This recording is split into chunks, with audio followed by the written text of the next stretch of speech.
दोस्तों काफ़ी सारे जो पीएफ अकाउंट होल्डर्स रहते हैं, जिनका पीएफ अकाउंट रहता है, उनके मन में एक सवाल रहता है, खासकर उन लोगों के मन में जिनका नया नया पीएफ अकाउंट जो है क्रिएट हुआ है।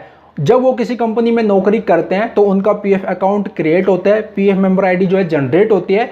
उसके बाद जब वो कंपनी छोड़ देते हैं, नई कंपनी ज्वाइन करते हैं, तो उनकी एक और जो है नई पीएफ मेंबर आईडी जो है जनरेट हो जाती है। यूएन नंबर यानी कि जो यूनिवर्सल अकाउंट नंबर रहता है 12 डिजिट का, वो तो एक ही रहता है, वो तो सेम ही रहता है। बट जब जब वो नई कंपनी ज्वाइन करते हैं, पुरानी कंपनी छोड़ते हैं, तो उनकी जो है नई पीएफ मेंबर आईडी जनरेट हो जाती है और उनके मन में एक सवाल उत्पन्न हो जाता है कि भाई मेरे को जो है पुरानी जो पीएफ मेंबर आईडी रहती है उसका पूरा पैसा मेरे को कैसे मिलेगा, और पुरानी पीएफ मेंबर आईडी का पैसा जो है करंट पीएफ मेंबर आईडी में ट्रांसफर करने की क्यों जरूरत है, क्योंकि पीएफ मेंबर आईडी मेरे यूएन अकाउंट में ही है, तो फिर ट्रांसफर करने की क्या जरूरत है। मेरा ही पीएफ का पैसा है, मेरे को मिल जाएगा, आगे मैं ट्रांसफर नहीं करूंगा तब भी।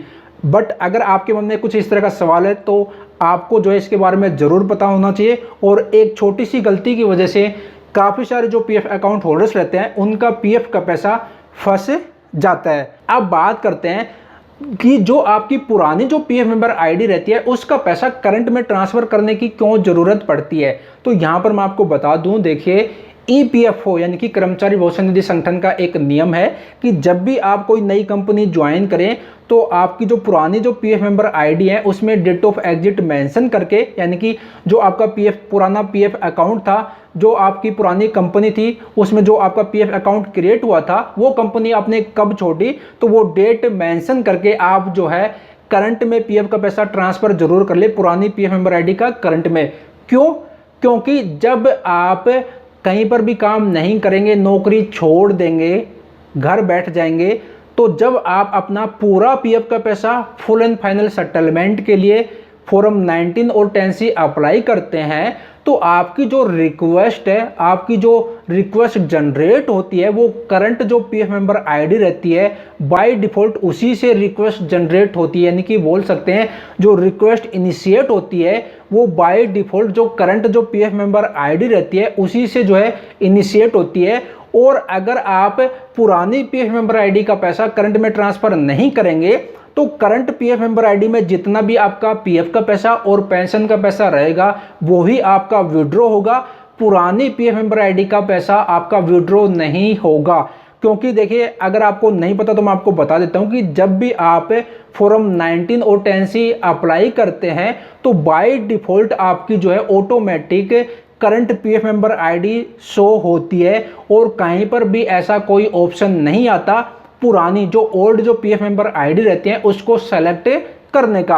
हाँ, अगर आप एडवांस में पीएफ का पैसा निकालना चाहते हो तब ईपीएफओ ने ये फैसिलिटी दे रखी है, तब आपको जो है आपकी जितनी भी पीएफ मेंबर आईडी रहती है वो शो हो जाती है और किसी भी पीएफ मेंबर आईडी को सेलेक्ट करके उस पीएफ मेंबर आईडी से आप जो एडवांस में पीएफ का पैसा निकाल सकते हो कुछ %।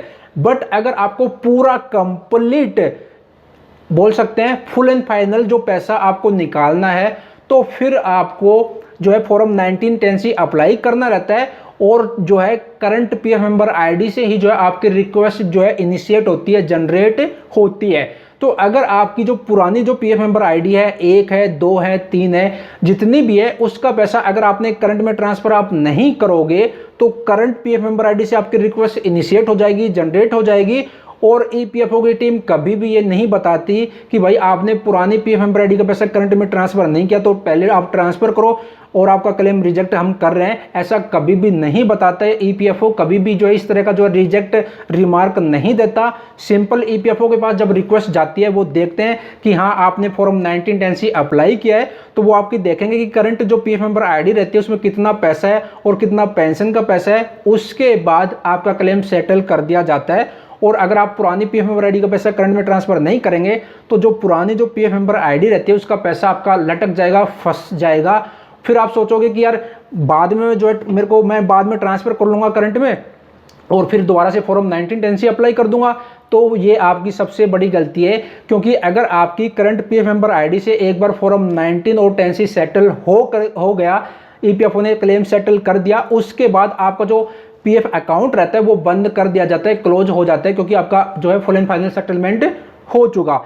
उसके बाद अगर आप पुरानी पीएफ मेंबर आईडी का पैसा करंट में ट्रांसफर करेंगे, दोबारा से फॉर्म 1910 अप्लाई करेंगे, तो ईपीएफओ आपकी क्लेम की रिक्वेस्ट को रिजेक्ट कर देगा, रिमार्क में दे देगा फॉर्म 19 एंड 10 ऑलरेडी सेटल्ड। इस वजह से आपका पीएफ का पैसा फंस जाएगा।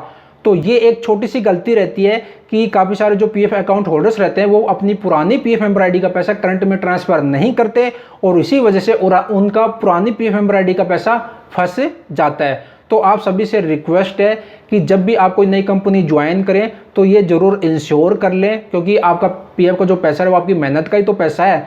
आप नौकरी कर रहे हो, 1 महीने काम कर रहे हो, तब आपकी सैलरी से कट रहा है। तो आप ऐसी गलती कभी भी ना करें। जब भी कोई नई कंपनी आप ज्वाइन करें तो पुरानी पीएफ मेंबर आईडी का पैसा करंट में जरूर ट्रांसफ़र कर लें।